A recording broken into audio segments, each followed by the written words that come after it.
97.3 ESPN presents The Sports Bash with Mike Gill. It's time for Football at 4 with 97.3 ESPN.com's Andrew DiCecco. My first allegiance is what will be best for the Philadelphia Eagles and our fans for the next 3, 4, 5 years. Powered by the Inside the Birds podcast. Now, live from inside the Matt Black Kia Studios. It's Football at 4. Football at 4 is powered by the Inside the Birds podcast and brought to you locally by Dr. Lyle and Back. For everything from skincare to cosmetic surgery, go to iloveLyleBack.com or call 856-MAKEOVER for Dr. Lyle and Back, proud sponsor of Football at 4. Andrew DiCecco is in the house. He is on the Boardwalk Honda Hotline here on the Sports Bash Live on 97.3 ESPN.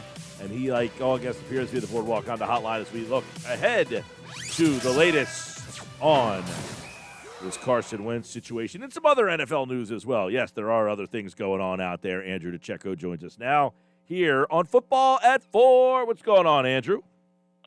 Hey, Mike. How you doing, man? All is well, and we were hoping by Thursday that something would happen here, but obviously nothing has happened with Wentz. So now we've got other things that have kind of trickled into the conversation. Get your take on some of the things that are going on with this Philadelphia Eagles situation. I want to get your opinion on, do you think the Eagles are starting to lose leverage with Carson Wentz at this time? Yeah, I think that's pretty evident here. I mean, I think that, and Adam Kaplan said it best on the podcast, if you know, this deal was done over the weekend, if Howie's getting what he wanted, I mean, I think that he didn't see what teams were offering as fair market value. And I think he kind of aimed a little bit high because, yes, the reward of getting a player of Carson Wentz's caliber is certainly evident. But, I mean, there's also a risk there, right? I mean, I don't know how you can expect a team to part with multiple first-round picks when you have a quarterback who's had injuries in the past, who's coming off a horrendous season where he's regressed. It was a dramatic regression. I mean, there's definitely some risk there. So I think he may have kind of aimed for the moon, and now teams are growing a little bit impatient and they're ready to move forward with other options. Yeah, and other options out there. There's a lot of them, so that kind of complicates things for the Eagles. But, you know, some people have the thought of, hey, Roseman's played this game. He's playing this game. He's the ultimate, at manipulating these kind of things. He's made some trades before. So I know that Roseman is not the most well-liked guy out there, Andrew. But in a trade scenario, is this an area where he excels and that we should say, hey, let's give Howie a chance here? Well, he's savvy in certain areas. We talked about it the other day that player evaluation, talent evaluation is not his strong suit, but he is good at moving money around. He's cap savvy, and he's usually good at trades. I mean, he's known to fleece teams, in the past, but I think here what he did is possibly he overvalued his quarterback. Obviously, the quarterback is a premier position, a blue chip position that you're going to get a lot back for generally. But in this particular situation, I think he aimed a little bit high and may have overvalued Carson's worth. And I think he should have been happy to grab a first round pick and a player. Now, as the days go on and he's still on the roster, there could be a little bit of desperation on the Eagles' end because you start to see all these different names that are brought up now, and teams are going to move on to their secondary options here. And I mean, I think teams are just, they're ready to move on. They're getting impatient. What if the first-round pick and the player wasn't really on the table? Because I'm trying to balance here. Do I fault Howie for not just giving him away? And if they're in, what mode are they in? What mode should they be in? Should they be in the mode of get rid of him for whatever the best offer is? Or should they be in the mindset of, I'm not just going to give him away just because of the situation we're in? So what if the first-round pick and the player wasn't really there? Well, I have to believe that at least the first-round pick would be there. When you look at what past quarterbacks have yielded in trades and a player of Carson Wentz's caliber, and obviously, yes, he's coming off a bad season. We all know that. That's been well documented. But you saw what he's capable of playing when he's at his peak. And if, given in the right situation, like Indianapolis, that has a good offensive line, a young coaching staff, you have to be, clamoring to get this guy on your roster, knowing that you can kind of get him to, to reach his promise. And I think if you're getting a first round pick for a quarterback, that should be, that should be a no-brainer. I don't know that he's going to get more than he was going to get more than that ever. But I think that to your second point, is it worth, they don't just want to give him away? Well, yeah, I agree with that, but it's just the quarterback doesn't want to be here. I think that's pretty evident at this point. So he's not going to likely be on this roster. So you have to unload him sooner than later, because teams start to find their answer. They look to the draft. They look at guys like that might be able to shake free, possibly like a Derek Carr. And it's just not going to work here in Philadelphia. You have to unload this guy. I can't see the Eagles being able to move forward with Carson Wentz on the roster in 2021. I was going to follow up with that. If they don't get a deal that they like, does Howie Roseman have it in him to say, we're just going to keep him? We didn't get the offer we were looking for. We didn't get the offer that we thought we should have got. So we are going to keep him and try to make this work. Any chance you see that as a scenario? Well, a very, very slim scenario. I slim chance that happens. I don't know.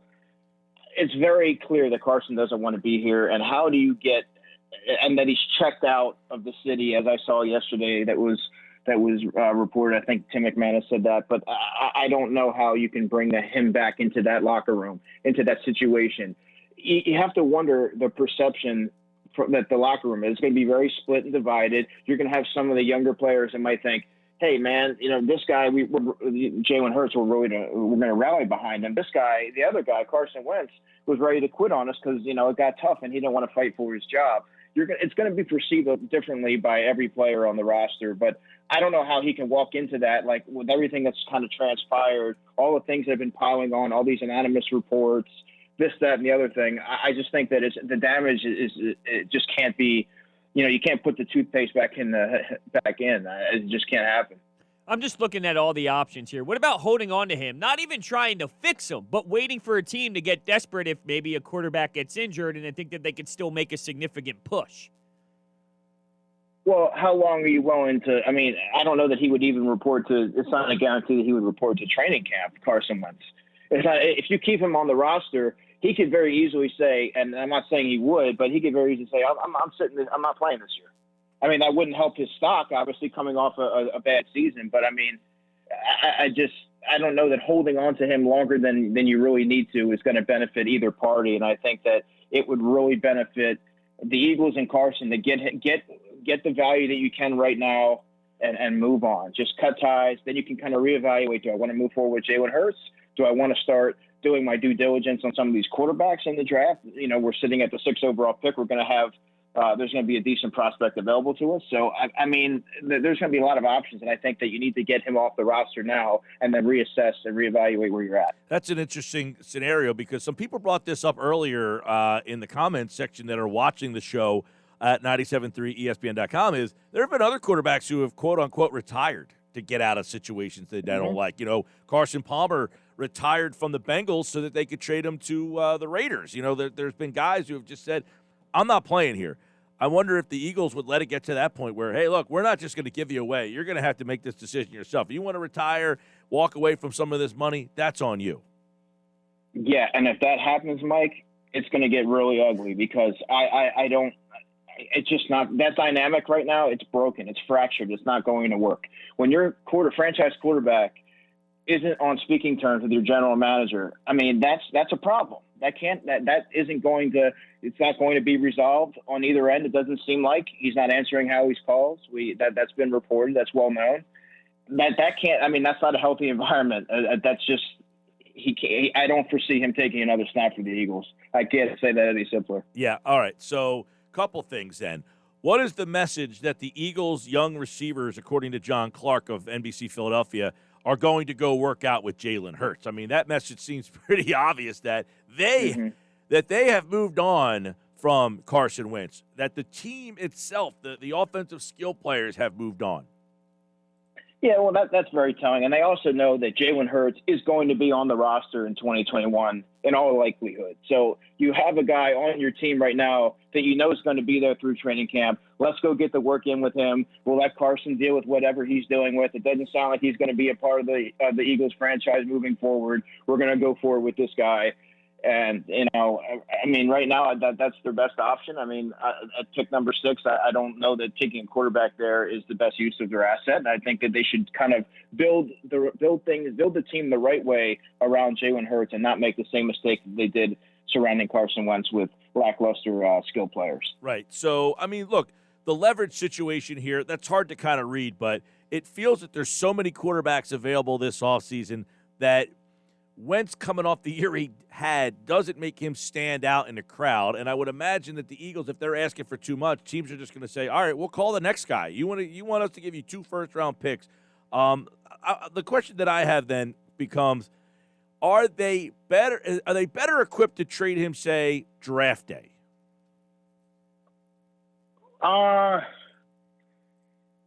I mean, the longer you wait, I think that there's going to be teams are going to do their due diligence and make phone calls to other teams. And if you're in a position where you can win now, or you're possibly in the conversation to make the playoffs, you're a piece or two away, you're going to try and get a veteran on that roster. And there's names that have been dangled out there, and teams are going to move on to their secondary option. And I think waiting till draft day is extremely risky. And it just prolongs the process and more stories, more speculation. Carson probably won't speak by then. It's just cut ties now, part ways, and just move on. Let me get your opinion on this. If Howie Roseman resigned, do you think Wentz would change his tune? Yes, but I don't think that Howie Roseman. I don't think that's ever even entered his mind at all. And certainly with Jeffrey Lurie, as long as he's the team owner, Howie's not going anywhere. But I do think that when there's a problem with the front office, that points to Howie Roseman and Jeffrey Lurie, who I alluded to last time. My belief is that I think that he has a stronger voice in the war room and strong decisions than meaningful decisions than some may realize, which is why I think that Howie's gotten a little bit longer of a leash than most GMs would have been allotted. Yeah, we were just throwing around a couple hypotheticals. That was one of them, knowing it wasn't a serious one. Another one was, if Carson Wentz was to come back and play against the Eagles at the Link with the fan base going crazy, drunk, going nuts, what would the reaction be to Carson Wentz? What do you think? I think it would be, honestly, it's going to be a mixture of cheers and boos. And I know that's not an exciting answer, but you're going to have there's a lot of nobody's going to forget what Carson did in playing a major role in getting the Eagles to the Super Bowl, or getting the Eagles close to the Super Bowl. I mean, obviously he wasn't able to finish the season out, but they don't make the big game without Carson and without what he was able to do on the field. He played out of his mind and was on an MVP track. So nobody's going to forget that. However, there's going to be some that look at the regression, that look at the excuse making, that look at, we're paying this guy all this money to be a franchise quarterback. You're supposed to elevate the play of those around you and not make excuses and take ownership and be accountable and want to be here, embrace the city. You're going to see guys that are going to view him as wanting to leave when the going got tough, as quitting on the team. So there's going to be a split on how he's kind of received when he does, if and when he does, return to Philly to play the Eagles. So that's going to be really interesting. Here's a question. I mean, he's lucky. There were no fans in the stands this year, because the boos that would have been raining down would have been, astronomical. It would have been pretty severe. Here's a question. We talk about leverage and whether they have leverage or not. You've got Indianapolis currently with no quarterback. I mean, Brissett's going to be a free agent, I believe. They've got nobody, really. The Bears have Nick Foles and Trubisky, who I think is also a free agent. So do they have more leverage than we're giving them credit for if those two teams are in play? I mean, the Eagles, they have some leverage, but I mean, there's like I said, there's other quarterbacks out there that could be in the conversation. I mean, the Eagles aren't completely, out of they're not out of the woods here just because the other teams have quarterbacks that are on their way out. I mean, I still think that they need to move forward and get Carson off the roster. Take what you can get for him at this point, and just move on. All right. We will, of course, be keeping our eyes on that. Football at 4. Adam Kaplan is in the house tomorrow from the Inside the Birds podcast. They have a new podcast out. One of the teams they mentioned, I don't know if they read my tweet or not there, bros, but they talked about it this morning during the Inside the Birds podcast. Broncos in the mix. The Broncos, yeah. Yeah. I said the Broncos yesterday. I tweeted out, I think, Monday or Tuesday that I think that could be the mystery team, if there is a mystery team. For some reason, Carson in Denver and Elway, and he's kind of that gunslinger. Like, I feel like Elway feels like this could, because Elway's in some hot water out there. They can't find a quarterback. I wonder if he would be willing to take a shot. Why do you think Denver makes some sense? Well, yeah, I mean, obviously you mentioned the parallels between Carson Wentz and John Elway. He's got that gunslinger mentality. They have a lot of offensive pieces in that they've slowly built over the past couple of drafts in Denver. So he's in an ideal offensive situation where he can step in there and really make some things happen there that Drew Lock it hasn't gotten it done. I mean, Drew Lock was a player that I went into this season thinking the pieces are in place for him to really have a breakout year, and that just never happened. Put a player with Carson's skill set there, you have your Jerry Jeudy's, your Noah Fants. I mean, there's guys there that can really make some things happen, and I think that would be a great situation for him to thrive. And I think if you're on Elway, like you said, you might be in some hot water there. Go ahead and get a quarterback that's done it before, and they can really elevate their offense. All right, football at 4. Let me ask you this question. Russell Wilson, teams have called about Russell Wilson's availability. Do you anticipate seeing the Seahawks and Wilson cutting ties? No. It seems to me that Russell Wilson's name always seems to be, dangled in trade conversations, speculation every offseason. But the Seahawks, if they're smart, and as I've seen, they have no intention of moving Russell Wilson. It would have to be something substantial. They'd have to be absolutely blown away for that to even happen. Their offense goes through him, and he's an MVP candidate, perennial MVP candidate, and they'd be wise to hold on to him. So I don't think he's going anywhere. All right. How about, do you feel that Watson gets moved? Yes, eventually I do. Huh? I don't think that it's gonna. I mean, it's clear he doesn't. Doesn't want to be there. And how can you have your leader on offense in the situation where he doesn't want to be? That would be an interesting one. I guess the other guy that could be moved was Sam Darnold. Do you think that he will have a market? I do. And the thing with Sam Darnold, I've gotten to see him close in person many times, and he's better than what he's been given credit for. He was in a horrendous offense on Adam Gase's offense that didn't really play to his skill set. He had mono that wiped him out of most of the 2019 season. This year, I mean, he's been inconsistent. I think if you get him into a new situation, he's the classic example of a young quarterback that just needs to be moved into another situation before we can actually call him a bust or a player that just doesn't have what it takes to be a franchise quarterback. All right, so some quarterback stuff to keep an eye on. We'll continue to do so. Football at 4 here, powered by the Inside the Birds podcast. They got a new podcast that dropped today, so check that out. And, of course, Andrew is back on Tuesday. Adam Kaplan's in tomorrow. Moshe is here on Monday. Football at 4, free agency. The draft is on the way. By the way, latest mock draft, Jamar Chase from Todd McShay going. Now, the whole mock draft, I don't know if you saw that, had 4 quarterbacks going, boom, boom, boom. And then Chase was the first receiver off the board. But is he your number 1 receiver? It's early in the pre-draft process. Sometimes my rankings tend to change. They're usually finalized in mid-March. But yeah, right now he would be my top receiver. I have 4 quarterbacks going in a row. Huh? I don't know that will happen. I have a hard time thinking that the Bengals there at 3 will be able to resist passing up on an offensive weapon to go with to pair with. He had a trade go in there. That was why. Oh, okay. Yeah, well, I mean, you never know. You're going to see a million different mock drafts and a million different theories and all kinds of stuff. I mean, that's what makes the pre-draft process fun, I guess.